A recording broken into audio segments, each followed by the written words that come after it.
Assalamualaikum warahmatullahi wabarakatuh. Anak-anakku sekalian, siswa-siswi kelas 4 yang Bapak cintai dan Bapak banggakan, dimanapun kalian berada, Bapak doakan semoga kalian semua dalam keadaan sehat walafiat, serta senang dan rajin belajar. Baiklah anak-anak, pada kesempatan kali ini kita akan lanjutkan pembelajaran pendidikan agama Islamnya, yaitu mengenai materi pelajaran keempat dengan tema Mari Melaksanakan Sholat.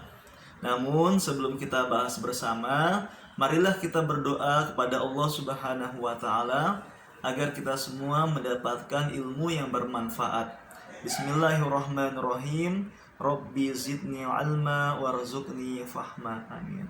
Anak-anakku, silakan kalian buka LKS-nya halaman 35. Sudah? Kalau sudah, perhatikan Bapak ya. Pembahasan pertama yaitu mengenai keutamaan sholat. Sholat menurut bahasa berarti doa. Sedangkan sholat menurut istilah yaitu suatu ibadah yang tersusun dari beberapa perkataan dan perbuatan yang dimulai dengan takbir dan diakhiri dengan salam. Sholat adalah rukun Islam yang keberapa? Yang kedua, betul. Setelah syahadat. Sholat memiliki banyak sekali keutamaan, antara lain sebagai berikut. Yang pertama, ibadah sholat adalah amal perbuatan yang pertama kali dihisab pada hari kiamat.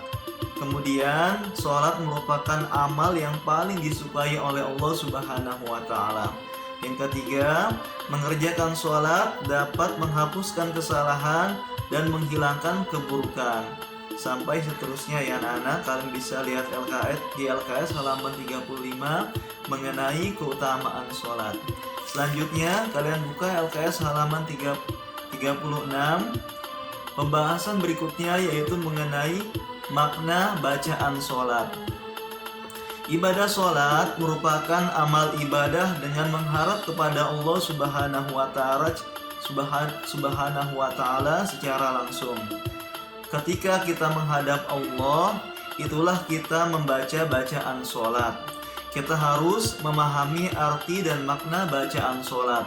Dengan memahami arti bacaan sholat, maka sholat kita akan menjadi khusyuk.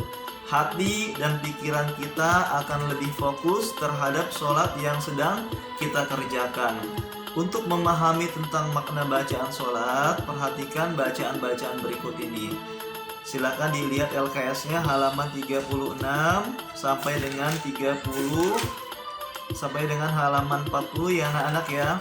Di situ ada keterangan mengenai berbagai bacaan sholat, mulai dari niat sampai dengan salam. Nah, kalian harus menghafalkan ini serta kalian pahami maknanya agar kalian sholatnya bisa khusyuk serta ibadah kalian bernilai di sisi Allah Subhanahu wa Ta'ala. Selanjutnya anak-anak, Bapak singkat saja, buka LKS-nya halaman 42 mengenai perilaku yang mencerminkan pemahaman ibadah sholat. Pemahaman tentang ibadah sholat dapat menumbuhkan kebajikan terhadap sesama dan dapat menghindarkan diri dari perilaku tercela. Berikut perilaku terpuji yang akan tumbuh jika kita memahami makna ibadah sholat.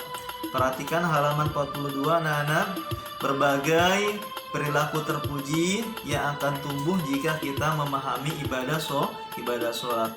Yang pertama yaitu melatih kekompakan. Sholat berjamaah akan melatih kekompakan.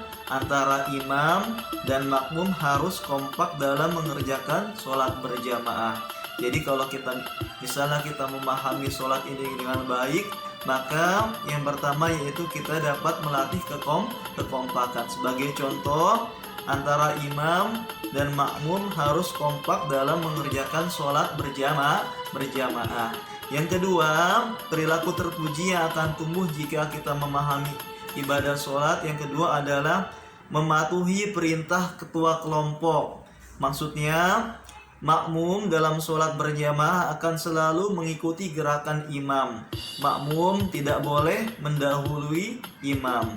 Kemudian selanjutnya, jika perilaku terpuji yang akan tumbuh jika kita memahami ibadah sholat adalah tidak marah bila dinasihati. Sebagai contoh, jika dalam sholat berjamaah imam melakukan kesalahan baik dalam bacaan maupun gerakan sholat, maka ia harus mau diingatkan oleh makmum. Imam tidak boleh marah jika diingatkan oleh makmumnya. Perilaku terpuji selanjutnya jika kita memahami sholat adalah suka mengirimkan salam dan mendoakan teman. Bacaan salam selalu diucapkan dalam salam. Ucapan salam tersebut memiliki makna saling mendoakan agar diberi keselamatan oleh Allah Subhanahu wa Ta'ala. Perilaku terpuji selanjutnya adalah menepati janji. Seseorang yang mengerjakan sholatnya secara disiplin, tentu ia akan selalu menepati janji yang ia buat. Dan terakhir, jika perilaku yang tumbuh jika seseorang memahami ibadah sholat adalah memupuk rasa solidaritas. Dalam sholat berjamaah, semua berkumpul menjadi satu dan melakukan gerakan sholat yang sama. Tidak ada syarat tertentu untuk dapat menempati saf paling depan. Semua berkedudukan sama dalam sholat berjamaah. Hal itu tentu akan menumbuhkan solidaritas. Jadi itu adalah berbagai perilaku terpuji yang akan tumbuh jika kita memahami makna ibadah sholat dengan baik. Selanjutnya anak-anak perhatikan LKS-nya halaman 43, yaitu mengenai menghindari perilaku tercela. Berikut perilaku tercela yang dapat kita hindari jika kita memahami makna sholat dengan baik. Yang pertama adalah mengungkit-ungkit pemberian. Sholat yang dikerjakan dengan khusyuk melatih kita untuk berperilaku ikhlas dalam setiap perbuatan. Orang yang ikhlas tidak akan mengungkit-ungkit pemberian yang pernah ia lakukan. Kemudian, perilaku tercela yang dapat kita hindari jika kita memahami makna sholat yang kedua adalah meremehkan teman.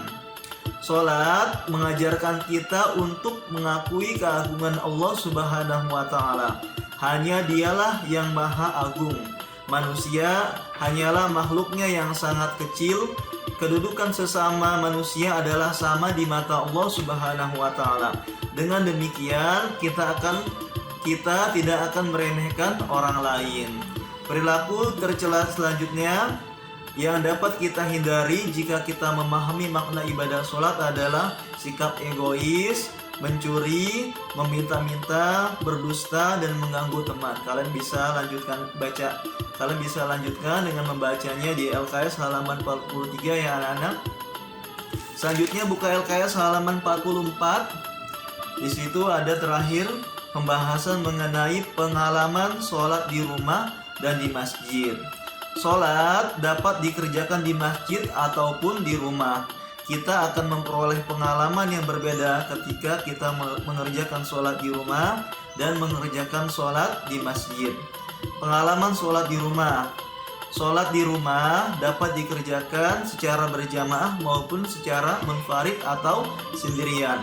Jika mengerjakan sholat secara berjamaah, maka kalian bisa mengerjakannya bersama ayah, ibu, kakak, atau adik kalian. Kemudian mengenai pengalaman sholat di masjid. Selain di rumah, kalian dapat melakukan sholat di masjid. Orang yang senantiasa sholat di masjid akan mendapatkan keutamaan dari Allah Subhanahu wa Ta'ala. Sebagaimana dalam sebuah hadis Bukhari dan Muslim dari Ibnu Umar radhiyallahu an yang menjelaskan tentang keutamaan sholat berjamaah, yang artinya sholat berjamaah itu lebih utama daripada sholat sendirian sebanyak 27 derajat.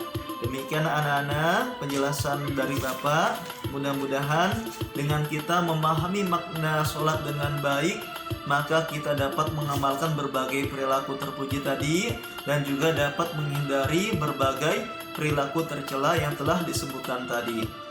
Kurang lebihnya mohon maaf. Namun sebelum Bapak akhiri, Bapak ingin kalian mengerjakan tugas sebagai berikut.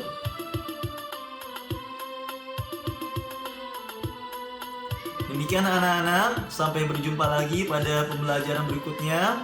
Wassalamualaikum warahmatullahi wabarakatuh. Sampai jumpa.